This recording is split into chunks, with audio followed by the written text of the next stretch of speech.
babies. Welcome back to the Pachter Factor. New Year's is fast approaching. Happy New Year. Thank you. This is our last show of the year, so thank you for joining us all year. I hope you are joining us on as a Patreon patron on SIFTD.net. If you are, thank you so much for your support. If not, please consider joining there, or please try to link your Amazon Prime account to your Twitch account and we'll get paid by somebody else. It's a free perk as part of your Prime membership. The instructions are in the show description. If you can't do either of those, please follow me on Twitter at Michael Pachter. I need all the followers I can get for my ego. This week's first question from Patreon from Keith McWomble. Hey Keith. With the end of the decade here, what do you think are the biggest moments and shifts in the games industry from the past 10 years? What's your favorite game and system of the decade? Happy Christmas and New Year. Yeah, I mean, honestly, I'd say the most influential thing that happened in the past 10 years is Fortnite. And I think Fortnite's an accident, and I don't think that anybody expected that thing to be hundreds of millions per month. I think the Fortnite guys made it free and hope they do 50 million, 100 million bucks a year, and they stay employed and keep people engaged and prove out the Unreal Engine. And it was just this crazy phenomenon. And you know, the team, it's Donald Mustard is the executive producer, but you know, I saw Jason West on stage last night. Like, that's cool.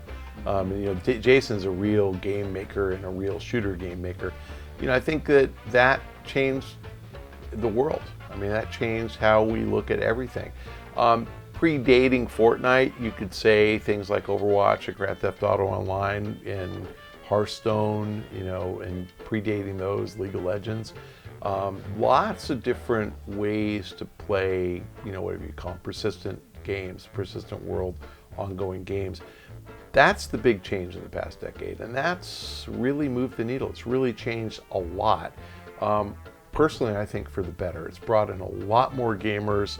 I think that Fortnite in particular was really social, and I think it's interesting. You go to like a BlizzCon, you'll see World of Warcraft guild members meeting each other for the first time, and that's really cool.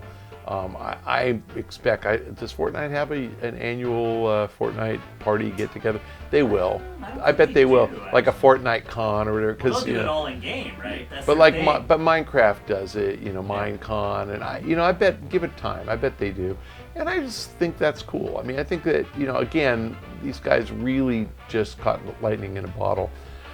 But I think you're going to see, you know, that, and then that allowed EA to, you know, to take the audacious step of launching Apex Legends free. You know, I think that was probably designed to be a paid experience, and they moved from AAA to free, and boy, what a great experience. So, you know, expect more and more of that in the next 10 years. As far as my favorite game and system of the decade, was Fallout 3 09 or 10? Yeah, Fallout 3 is my favorite probably game of all time. I mean, I really like Breath of the Wild, but I liked it just because I thought it was really a pretty game, and I thought it was really an interesting game, and I liked flying around. I liked doing stuff in the game. Like, I really like Luigi's Mansion. But again, I haven't played Outer Worlds yet. I'm so far behind, and the games have gotten really good. You know, and I gotta say, for real, I'm utterly impressed by the Switch Lite. Like, I just think that's a great device, and you know, I don't think, even with the PlayStation Vita, I don't think I ever expected you could get such a good experience on a handheld. And I remember when the PSP came out, and I'm like, oh, this shit's all over the Game Boy or the DS. And then the Vita came out, and I'm like, oh my God, it's like high def. The Switch is better.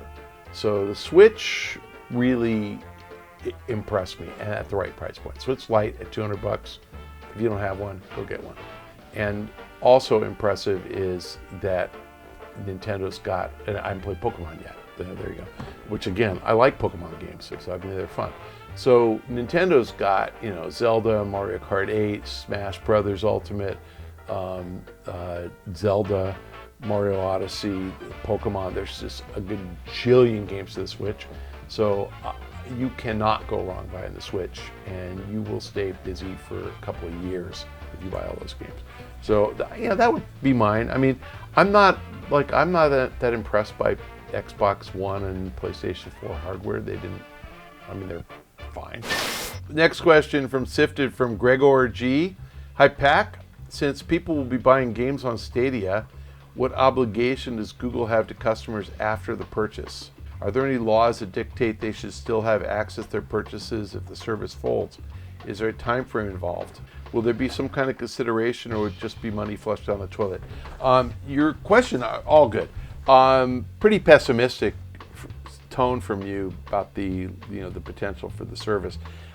There is no obligation for Google to continue to offer the service, and they could terminate and you could lose all your value. And I am certain that when you click the I agree button when you first open Stadia, and I didn't read the fine print, but on your iPhone there's 47 pages of fine print. So I'm not kidding, it really is 47 pages. I'm sure Google says Google reserves the right to terminate the service at any time and not refund any money paid by the consumer, and on and on and on. Now, for public relations purposes, they're not folding for 3 to 5 years. There's no chance. I don't care if they get 0 subscribers, they'll keep it going for 5 years. So you should assume that if you buy a game, you're going to get it for 5 years. And what's going to end up happening is, if, let's just pretend, they get no traction the first year and they have 1 million subscribers at the end of the year, what's the incentive for Call of Duty to be on the Stadia service next year? Low. Or FIFA. What do they care? So, my guess is that you'll know if it's successful based on whether a lot of games show up or not. And if they don't show up, it's going to be hard to justify a Stadia purchase and subscription. If they all show up, that means it's probably thriving. And it's truly chicken and egg. But the answer to your legal questions, Google has to tell you up front what your rights are when you purchase a game on Stadia. And in fairness, I mean, what's a game worth a year later if you trade it in at GameStop? So even if they had to refund your money, were they going to refund $20? Like, who cares? They might, but they're just not going to fold in a year. So if they can last for 2 or 3 or 5 years, they're not going to have much obligation. They will have fine print that disclaims, their obligation to continue to deliver a service. And I think Google, they're big boys, they're intelligent business people.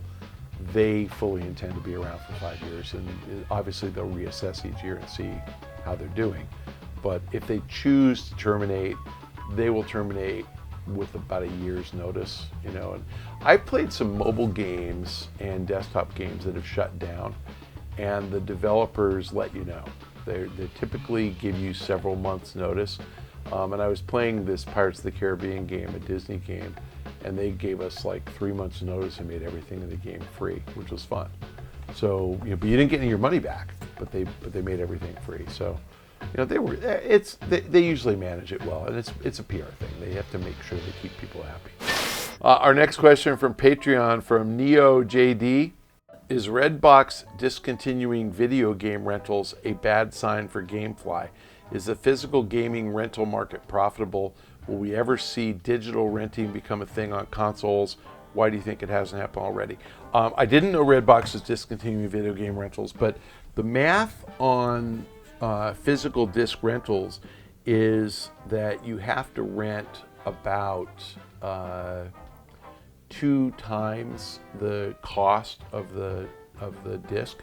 So if you buy a DVD, let's just say for $15, you have to rent it for about 30 for them just to justify stocking and whatever they do. But the point is that a movie DVD typically costs about $15, and there's rev share and stuff, so they can actually buy them for even less and share revenue. But call it $15, and a game is 60. So they're literally having to spend 4 times as much, and the game rentals, I don't think nobody's renting a game for 2 weeks and paying $4 a day. I mean, they're just going to buy the game. So I think the game rental market is tough because you've got to account for the cost of the game, and you've got to collect $120 to justify your $60 purchase. And I think they probably discontinued because they're not finding very many games that were offering that. And to stay in the game rental business, you have to carry a lot of games. And they were probably making money on FIFA and Madden and Call of Duty, and not making money on Shenmue 3 or whatever, So they probably figured that they were making so little money on the business as a whole, they've discontinued. But I didn't know they did that. Is it a bad sign for GameFly? GameFly is one disc at a time for $22. They are really kind of a break-even business, but they can make money at that. And the difference is, if you keep the game for 3 months, they got their $60. And if the game has to rent three months total, and they get their money. So they've got a pretty consistent model. They've never made a lot of money. I think physical media going away slowly over time is bad for GameFly. Is the gaming rental market profitable? It's not. And will we ever see digital renting? No. The interesting thing is, I said no. I think the only way you could get digital rental is if you paid as you go, as in a per minute played or per hour played. So if you rent a game for $1 an hour, let's say, well, Call of Duty, single player campaign couldn't make any money, because you would rent it at most, if you're the worst gamer ever, for 15 hours. So if you're the worst gamer ever, 15 hours, and then they'd miss a $60 sale and they can't afford to do it. If it's Grand Theft Auto, then they absolutely could afford to do it for $1 an hour. But then, do you want to rip off somebody? It's a 200-hour game or something. Do you want to rip somebody off for $200 when they can buy the game new for 20? So that's the problem with pay-as-you-go. But pay-as-you-go could be very profitable. And I think that where a game like GTA could actually make sense is once you get into GTA Online. If you're paying $1 an hour or even 10 cents an hour, they're making money. So I could see gaming shifting to a pay-as-you-go model, but not a rental per day, where you're obligated to physically bring it back. Digital rental per day, they could do it if it's a big game. And honestly, you could probably this will be the acid test for Take-Two. You could probably let people play GTA Online on a digital rental basis without buying GTA. So you're monetizing every gamer, and you could do something as silly as $1 a day. And then obviously if you spend money in the game, they get that too. That would be a smart thing. Now again, people who play GTA Online, my guess is they play 20 days a year. You're never going to spend $240 to rent GTA Online instead of $20 to buy GTA. But what you would do is spend $1 or $2 or $3 to see if you want to get into the game or not. And after 3 days you go, I freaking love this thing. Up will pop a, hey, download GTA now ad, and you will. So I actually think it's a smart way for people to try before they buy. And I think that's really the whole point of rental in the first place, is in games, try before you buy. So yes, I think you will get it. No, I don't think you'll get it the way you described it. And the reason it hasn't happened already is you can't let somebody play Call of Duty for 8 hours and finish the game and you only made $8. From SIFTD, our last question from Kevin. Do you have any New Year's resolutions, gaming or otherwise? Yeah, otherwise. So there was this big controversy, and you guys, if you don't follow like real world shit, you won't know what this is, but look up the Peloton advertisement controversy. There was this ad that ran earlier in December, and it's a Peloton ad from the point of view of the husband, and he gives his cute little skinny in-shape wife a Peloton for Christmas. So it shows him looking at her, and she's like, oh, for me? And then it shows what a chore the poor woman has to go through to work out, and she, the alarm, she doesn't want to get up, but she's doing it for her husband. And Peloton stock went down a ton. I mean, like $1 billion. I mean, it really hurt them bad. And the reason was that the press and the media and consumers said, backlash was, oh, Peloton, these sexist pigs. It's like every husband wants their wife to be skinny and in shape. And so the comparison was to the ads for like the ribbon around the new Lexus, those holiday things. But that's not like I benefit myself by giving my wife a new car. It's I benefit my wife because it's something she wants. But Peloton, no, she didn't want this, and it's a grind, and she's complaining about it because But she says at the end that it like changed her life. well, exactly, because they wanted to make it uplifting, but the point was it changed her life because she made her husband happy. So it was one of these like, oh, let's, we're catering to the sexist pig husbands who think that, the only reason they give gifts is to benefit themselves. So the reason I tell you that long, stupid story is I got a Peloton for Christmas. And my wife gave it to me. And I'm going to paraphrase because my wife's actually really nice and she would never say something like this. But she's like, you're a fat ass and you're out of shape. And I don't want you to die and leave me and the kids penniless. So I want you to get in shape and continue to work hard and then support us. And I thought that was cool. So my New Year's resolution is I'm going to lose like 40 pounds. I'm going to ride my frickin' Peloton multiple times a day.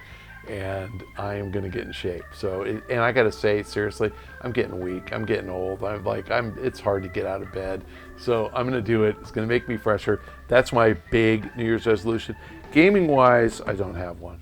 What am I gaming? Like what? I'm going to game more? I'm going to game less? No. Gaming, I just endeavor to enjoy what I do and work with people who are interesting. And I love, someone yesterday told me very funny, by the way, I saw Phil Spencer. We're taping this right after the Game Awards. I saw Phil Spencer and he said, "Are you presenting?" And I said, "Phil, I'm not a celebrity." And Aaron Greenberg goes, "You're a luminary." And I was like, yes, I am. I'm a luminary, which I don't even know what that word means, except means I light things up. Yeah, that's what luminary means. It's like your bright light. I'm an industry bright light, but I am not a celebrity. So no, I don't. So I am just really happy to be a gaming luminary and know all the gaming celebrities. And just the idea that, people that create so much joy around the world are my friends. That's my New Year's resolution is make even more friends, and I am just honored to be a part of an industry that is so cool. Happy New Year to all. I will see you guys in the next decade, which is actually not next week, but a year from next week. And thanks for joining us on Pachter Factor on SIFTD.net. Thank you for your patronage if you are a Patreon patron. And thank you for linking your Amazon Prime account to your Twitch account. And by the way, Patreon patrons, you can do that too. And if you can't do either of those, thanks for following me on Twitter at Pachter Factor. Last night, I saw Rod Ferguson, and I told him, I am going to just play the shit out of Gears Tactics. Because you take Gears and you dumb it down for somebody like me who's slow twitch. I can't do Gears. I'm not good enough to play it on normal level. I can't do it. I die every fucking 5 seconds. But Gears Tactics, I have time. I can figure out what I want to do. It's my turn. Looks good. Oh, it looks freaking great. Yeah, that's my kind of game. So that will be my game of the next decade.